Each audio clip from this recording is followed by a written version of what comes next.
Good morning! Welcome po sa ating kusina. For today's video po, magpapaksiw ako ng maliliit na isda. Babalutin ko po ito sa dahon. Yan, ganito lang po ang pagbalot sa dahon.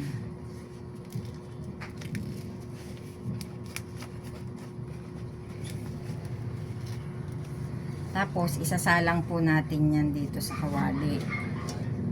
Yan. Lalagyan po natin ng bawang at ng luya.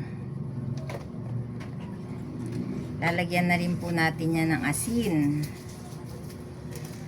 at saka ng pampalasa.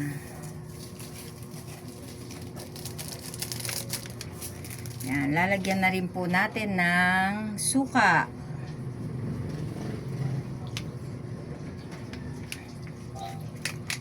Ibuhos na natin tong isang buong pack ng suka.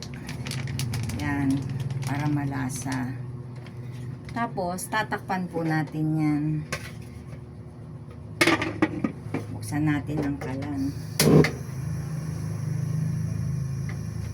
Lulutuin lang po natin yan.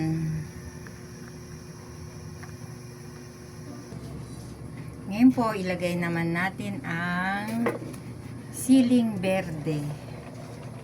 Yan. Takpan po ulit natin yan para maluto.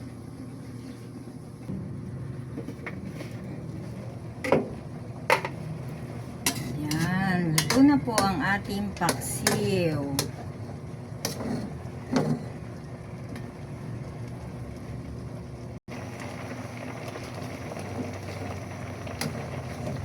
Luto na po ang ating paksiw na isda. Maliliit po ito na isda. May halong dilis at salinas na maliliit. Yan, masarap po ito. Nako. Yan. Okay na to. Kain na po tayo.